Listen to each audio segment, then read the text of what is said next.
Fast Lawyer VR Reviews. For sexy VR reviews, hit the subscribe button.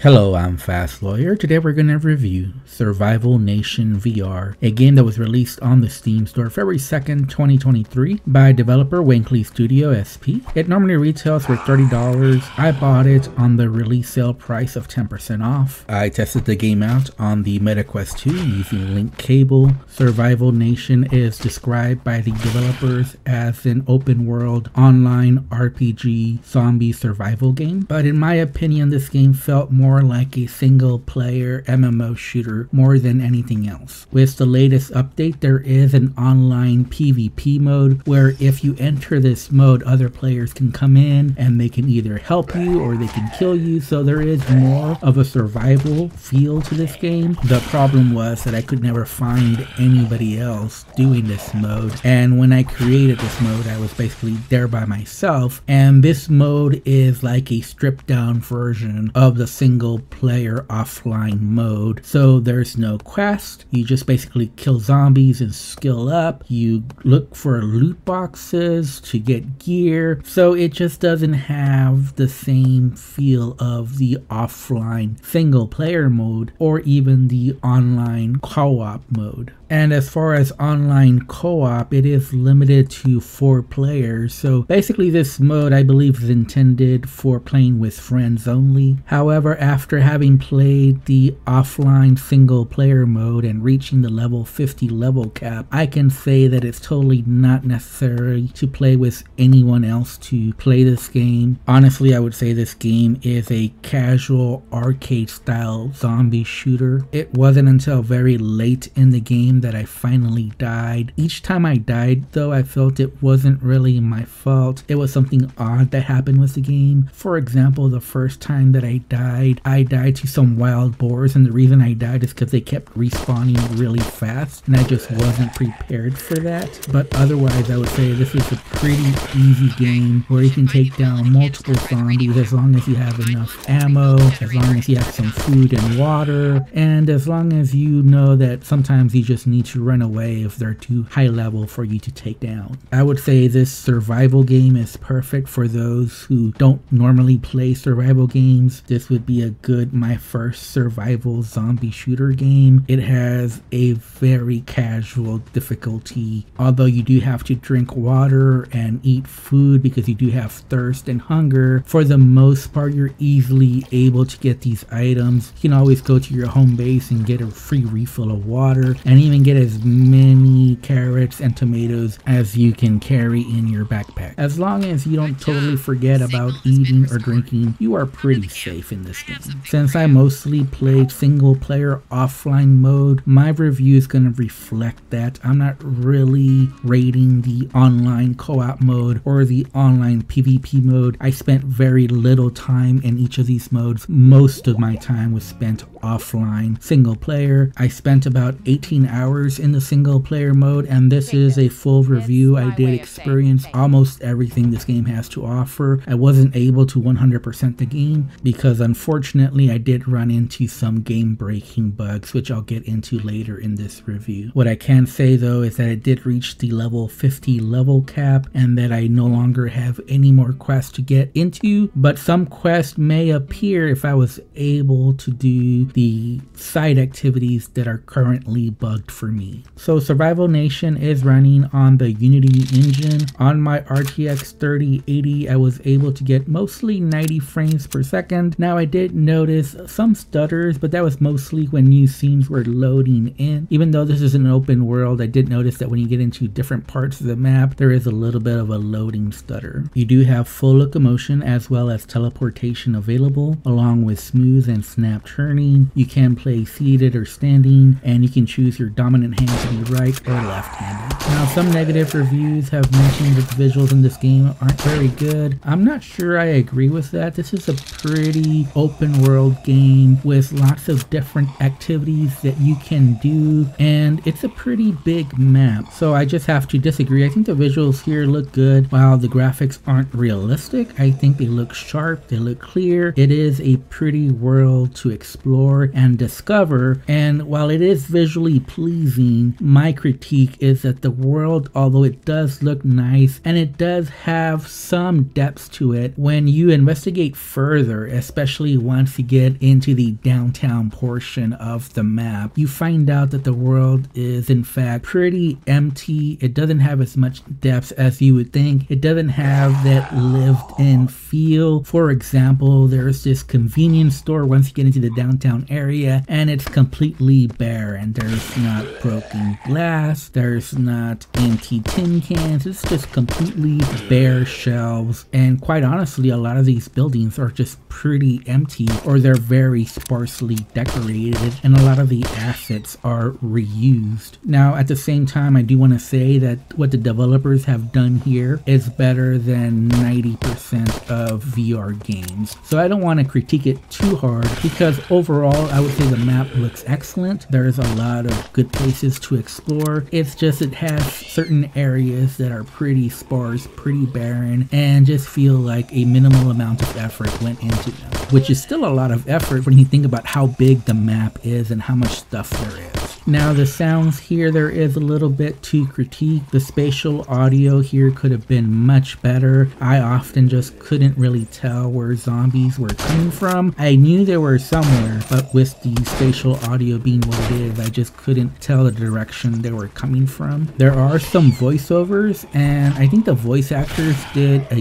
decent job. However, it's really difficult to gauge how well they did given the material they were given to work with. Many of the quests are just very generic. There's not much of a story here. Every time that I thought, well, I'm finally gonna get a quest that's gonna lead us somewhere, it was usually just go kill X or go fetch this. So many of the quests just felt like they were taken from a very generic MMO, and none of the story leads anywhere. There's no changes to your camp. Your camp is never in real danger. Nothing changes regardless of what you do, so it ends up feeling very inconsequential. So therefore, it's really hard for me to say whether the voice actors did a good job or not, given they were given so little to work with. And I honestly think this is one of the biggest missed opportunities of this game's development, is that there is not another faction out there that is competing with your group to give your situation a little bit more gravitas. And you never see other survivors out on the road. You only see zombies, you only fight zombies or hunt animals. So there never really is conflict at all in this game. Lastly, I do want to touch on the musical soundtrack. I did enjoy the music in this game. Unfortunately, it always seemed to crescendo while I was at the home base, not doing much. So while at times it did crescendo at the right times when it's full of action, a lot of times it crescendo when I was doing nothing, or the song just repeated maybe one too many times, especially once you reach the late game. You've heard all the music already countless times. Now the gameplay here is very casual style and very simplistic. There are technically different activities that you can do. You can go climbing, you can go fishing, you can cook, you can craft new recipes and new weapons, you can go and find treasure in secret spots, you can try to burn down zombie nests, and you can go hunting as well. The problem is that each of these activities is just too simple and there's not much depth behind it, especially once you get past a few hours into the game. Let's talk about the main activity though, which is the combat, and this is really where the game I think missed the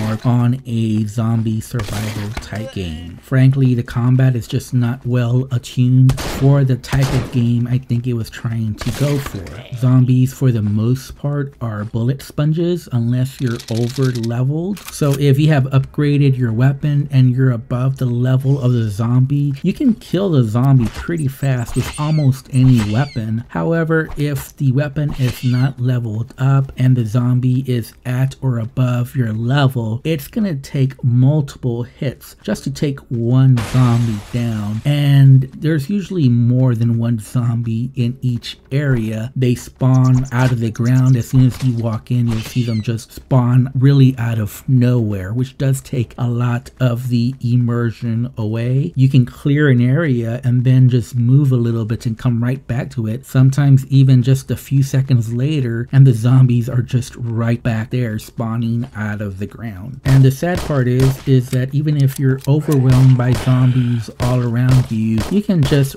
run away. With very few exceptions, you can just run all the way back into safety, and you don't have to worry about all those zombies all around you. In fact, I think a lot of these quests you can do a stealth run, which just means just running from point A to point B without stopping along the way, although I do not recommend it because you probably will not have enough XP or money if you do that. The only exceptions to running away is that there is this one zombie type that screams and runs pretty fast, although you only have to kill this one zombie and then you can continue running. And also some of the creatures like the wild boar or the bears will probably track you down if you try to run away from them. So the net effect is that you're never really in danger since you can run away most of the time, although like I said, you do have to check on your thirst, your hunger, and make sure that you have enough ammo. Now this game does have different weapon types that keep things semi-interesting, as well as a level up system where you get different skills, and there's some things you can craft as well that maybe keeps the game from getting too stale. Now this game does have different ranged weapons. They vary from the bow and arrow to the SMGs to the assault rifles and to the handguns. The important thing to keep in mind is that all weapons are stat based, so there is a constant need to buy new weapons and upgrade them so you can keep the damage levels at an acceptable level when facing zombies of higher levels. And you'll probably want to experiment with all the different weapons. Like I said, the different weapon types do feel different. The shotgun will obviously have spread damage that does a lot of damage at a short range. The SMG will fire very fast but run out of ammo just as quickly. The handgun is pretty reliable. It's pretty much the jack of all trades. And then there's the assault rifle, which again does decent damage at a good distance, but again your clips are pretty limited for that. Lastly, you do have your single shot rifle, which is sort of like a sniper rifle, but it does have no scope at all. The reloads are slow, but it is quite satisfying to do headshots at a distance with this gun, but again the reload can be a little bit tricky. Each weapon has a very simple reload, although they are different and appropriate for each weapon type. I did find that for the most part the gun sights were a bit too high on the meta quest to touch controllers, and if you two-hand each of the weapons they do fire more accurately. There are some that you absolutely do need to two-hand, and obviously with some of the weapons you can one-hand as long as the enemies are within a reasonable distance. Now obviously the weapon handling here is not realistic, it's pure arcade, and that includes the bow and arrow where you just have a arrow just materialize in front of you. And honestly the bow and arrow here is just functional, it works, you get used to it, but it's not as satisfying to use as, for example, the bow and arrow mechanic from Indes. This is okay, but I wouldn't call it a good bow and arrow mechanic. You also have grenades and landmines that you can craft. Unfortunately, they're not very good to use. The throwing mechanic here is especially bad. Now there is some enemy variety here. Unfortunately, most of the variety comes down to how much of a bullet sponge is the zombie, and that really is the most difference between each zombie. There's obviously a bloated big zombie type that just takes more shots to kill. There's one zombie that screams, but she doesn't really do anything else, and unfortunately that's really where all the variety ends, other than the creatures that you hunt. I thought that the wild boars and the bears were much more dangerous than anything else in this game. There are no other survivors that you ever go up against. There's never any zombies with like special abilities such as being able to throw stuff at you, or zombies that maybe explode, or zombies that go on fire, or zombies that are radioactive. There's just not really any real variety here between the enemy types. Honestly, the zombie rats that you see in this video is probably the most scary thing in this game. And like I said, you can climb, you can fish, you can use a metal detector, you can go hunt, but all these activities are just very basic and they're not really worth mentioning. I'll just say that they're all very simplified versions of what other VR games have done these mechanics better. Chapter. So overall, I do have mixed feelings about this game. I think that my review kind of makes this game sound very bad, but honestly, it's not as bad as I made it sound. There are lots of problems with this game, and I do want to mention some bugs that I ran into, but I don't want to make this a long video. So I'll just say that I faced pathing issues. I faced an issue with some of the side activities that will not progress. For example, some of the zombie nests will not go on fire. It doesn't matter how many Molotovs I throw at them. The metal detector stopped working, which means that I can't do any of the treasure quests anymore. And there were some other minor issues such as objects disappearing, but honestly, for the most part, this game did play well.